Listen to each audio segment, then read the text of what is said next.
Hello and welcome back to the Blazor Puzzle. I'm Carl Franklin from AppVNext. That's Jeff Fritz from Microsoft. What's up, Jeff? Good to see you, Carl. Good to see you.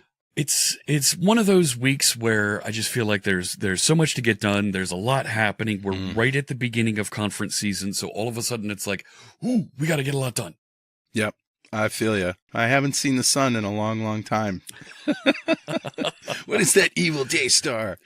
Good problems to have. Good problems to have. Yes, sir. All right, let's jump into last week's puzzle.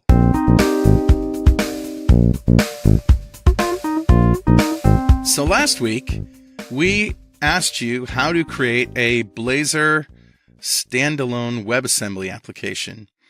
And, okay, I admit, it was a bit of a red herring, a little obfuscation, a little misdirection, maybe, because there is a way to do it. But if you just choose Blazor Web App, which is what most people are going to reach for when they want a .NET 8 Blazor app, you're not going to be able to. Things. Yeah, you're not going to be able to do it. It isn't standalone. It's going to give me the two project thing. Correct. And if you go to create let's just search the project types for WebAssembly. See what we get. WebAssembly. Okay, there's two of them. Right. So Blazor WebAssembly app empty is actually a .NET 7 Blazor WebAssembly app. Okay. You can't make a .NET 8 Blazor WebAssembly app empty, which is a little strange because that's kind of what we want.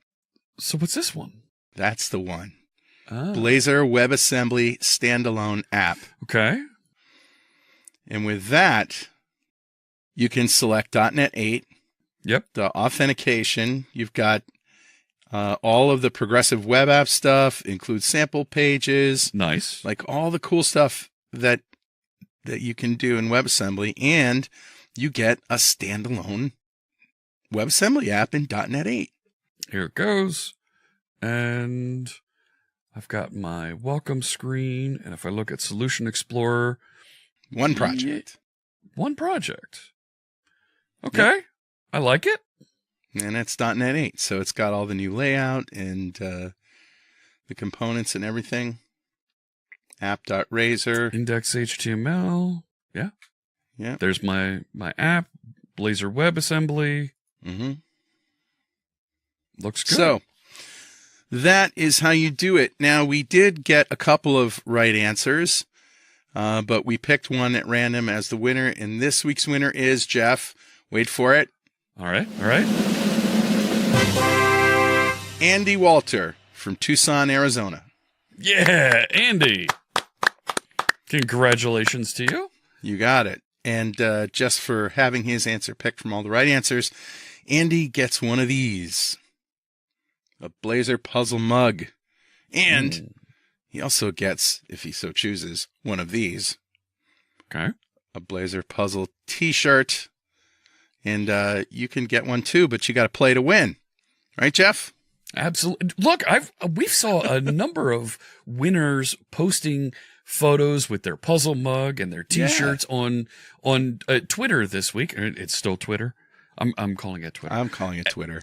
And it was great to see some of our viewers who've solved the puzzle. They've got their mugs. They've got their t-shirts. Mm-hmm. Great. All right, let's get into next week's puzzle.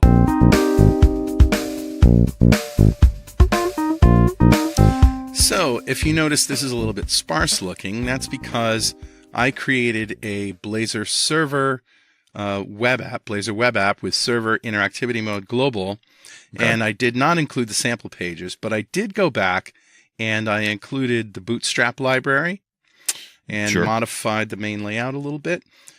And I also added Blaze icons. Do you remember Blaze icons? Yeah, we learned about those a puzzle or two ago. Yeah. Font awesome icons. Yeah. Yeah, well, I used the Font Awesome library, but there are NuGet libraries for, all of the major icon libraries. And I'll show you how to use them in a minute. But first, we're using this to create a plus icon. And when you click that plus icon, a dynamic button is created and added to the toolbar. And if you click that button, it actually calls an event handler. Go ahead. And it says, Button 2 clicked? It should say button 1 clicked. Well, add another button. Yeah, there. Button 2 was clicked. Oh, I actually should click button 2. No, it says button 3 clicked. What happens if you click button 1? It still says button 3 clicked. All right, so this is weird.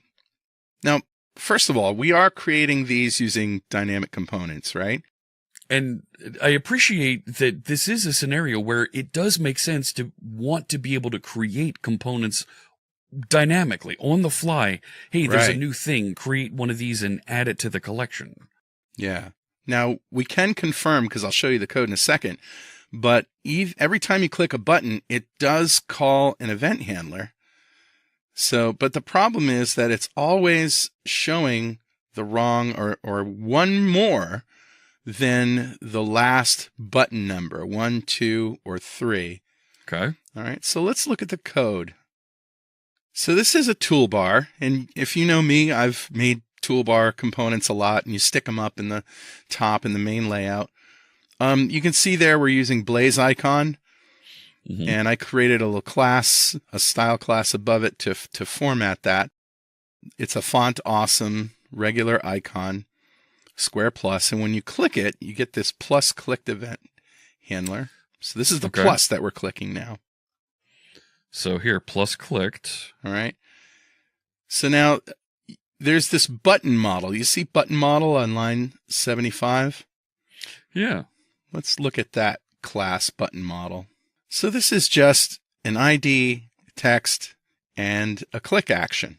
Okay? Nothing. Just a delegate that we're hanging out there. Okay. That's right. So basically, this is the dynamic component that we're creating. And if you go all the way back up to the markup, you can see that we're looping through all of those dynamic types and actually instantiating a regular button on line 22, but with properties from the button model, which we grab from that dynamic list.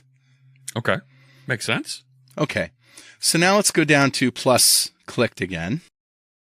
And so essentially what we're doing is we're going to add a new button when the plus icon is clicked. So here we're creating the properties or the parameters, which is a new dictionary of string and object.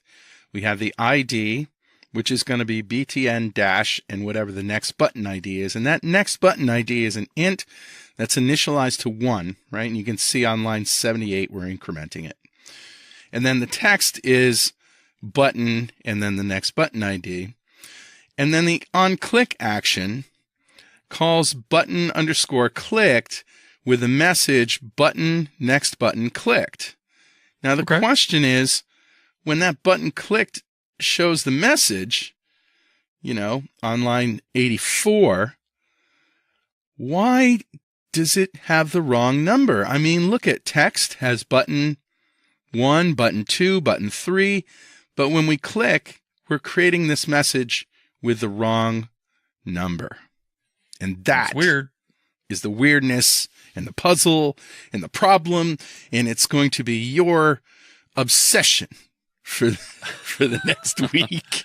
Help us out. What can we do to address this and get the right ID number popping out there? Yeah. So that it looks like we're clicking the right toolbar button. Right. And that's it. So if you think you know the answer, don't share it on social media, but instead email it to Jeff and me at blazorpuzzle@appphoenix.com with the subject puzzle number 25. And if we pick your answer from all the right answers, you're going to win fabulous prizes. Fabulous prizes. Fabulous. Awesome stuff. Yeah. And that's it. We'll see you next week. Take care, friends. Thanks for watching. Make sure to check out blazortrain.com and the .NETshow.com for more great content.